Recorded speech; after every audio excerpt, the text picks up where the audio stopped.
Yo, what's up lads? It is Puct, back at it. Today's video is everything you need to know about the Blitz Survival Games tournament coming up this weekend, October 16th. I've waited a while for this, being a Blitz main, and I wanted to use my knowledge to give you guys the best opportunity to do well. This video will be split into different parts to cater to different questions about the tournament, and if you enjoy my content, please consider subscribing to the channel. I would really appreciate it. That's it, and let's get into the first part. The first part of the video will be general rules of the tournament. First off, there's a maximum of 70 games and it lasts from October 16th to October 18th. Assists count as kills, being defined as doing 50% or more damage to a player, so you wouldn't have to worry about getting kill stealed in terms of points. There will be 8 teams and the games will be shortened to the extent of you get kits in 30 seconds compared to the usual minute, and the Blitz Star spawns a lot earlier at 2 minutes of game time. Now let's get into the Blitz Stars. There will be 4 Blitz Stars available: Assassin, Vault Hunter, Swag Move, and Nocturne. I'll show you what each does right now. Assassin essentially teleports you to a random person once you right click the item it gives you, and you deal 5 hearts of true damage along with you getting regen for 20 seconds. This teleports both you and your teammates. Also, Blitz Stars can be disabled once the timer hits 30 seconds to deathmatch, so you would want to use something beforehand. But the Assassin's Garret, or the item you get from Assassin, can be used past the 30 seconds prior to DM. I would use this if there are 2 teams remaining and you want a 2v2 or a 2v1. Vault Hunter is you have 8 seconds to claim an item from a chest full of stacked armor and items. My best advice, as you can see, is to either get a Fire Aspect Sword or an Infinity Bow. I would use this star if you don't know what to use. Swag Move is essentially everyone gets teleported back to spawn on their pedestals, and I would use this if you are the most stacked and can speed chain, which means get a kill and then chain off of the speed kill effect. I'll talk more about kill effects later on in the video. For Nocturne, everyone gets blinded for 15 seconds while you have speed 3. This is best used when there's one guy that is significantly more stacked than the others. Every star is situational and you have to use your best game sense to choose which one to use. Now let's get into the maps and what kits to use on those maps. The 9 maps available are Cattle Drive, Shroom Valley, Mirador Basin, Pixelville, Greece, Seafloor, Hamani, Egypt, and finally Proxima. Let's start off with Cattle Drive. Cattle Drive is one of the most loved Blitz maps, and the best kit to use is any. Generally, A to S tier kits are what you want to use if there isn't an obvious choice, which I'll explain later for other maps. These kits include Baker, Ranger, Reaper, Snowman, Paladin, Warrior, Necromancer, Shadow Knight, Astronaut, Archer, Meat Master debatably, and Pigment in my opinion.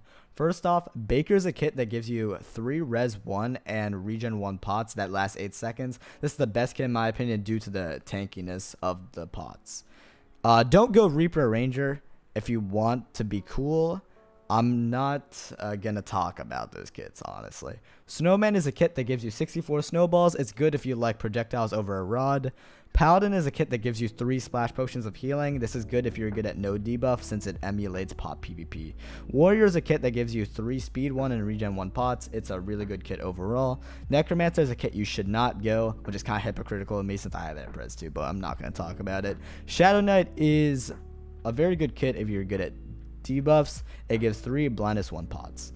Astronaut is a kit that gives you feather falling 10, which is a good kit for maps with varied elevation, which I will show you later. Archer is a good kit if you want to bow spam having a power 2 bow. Meat Master is a good kit, giving the best armor piece in the game at a prop 4 diamond helmet, and it also gives a pig mount, which you could block hit on. I'm not really a master at this strategy, so I can't really explain it since it's not in my scope of knowledge. Finally, Pigment is good if you're good with debuffs and want to get a combo easily. It gives 2 splash harming pots, the best weapon you could get from a kit at 6.5 attack damage, and it gives you a really good tanky mob, the Pigment. If you want me to go in more depth on why these kits are better over the others, I have a kit tier list video which I will link in the description. Also, Phoenix is a good kit as well, even though I have it in F. Don't mind that. The next map is Shroom Valley. Like Cattle Drive, there isn't a kit that specifically works well on this map, so just go with a good kit. Mirador Basin is where there are different options. In Mirador, there's a big basin where Diver could be a really good strategy, or you can just go with an A to S tier kit. Pixelville is overall a flat map where any good kit works. Greece is where there are different options. For this cliff right here, 2 good options are Rogue and Astronaut.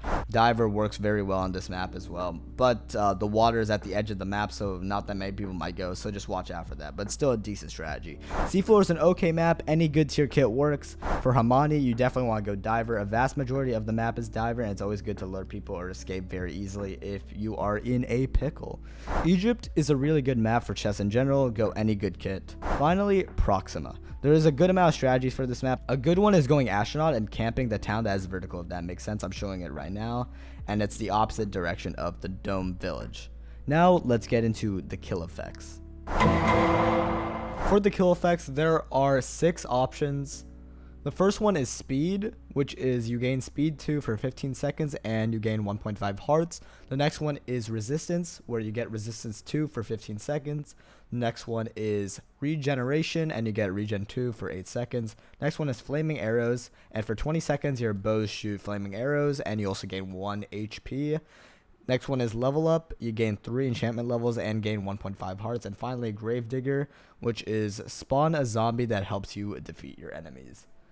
I would say my best option for you guys is either go speed or flaming arrows, depending on your playstyle. Speed is overall the best compared to resistance or regen, simply because kills are the most prominent way to get points in the tournament, and speed helps you do that compared to resistance and regen, which helps you last longer. Flaming arrows is the second best in my opinion if you are playing a kit like Archer or Ranger, so definitely use that. And level up is good if you want to get a high enchantment sword, but I highly doubt that's a good strategy in the tournament. And Gravedigger, you would only use this for the achievement, let's be honest, the Halloween achievement.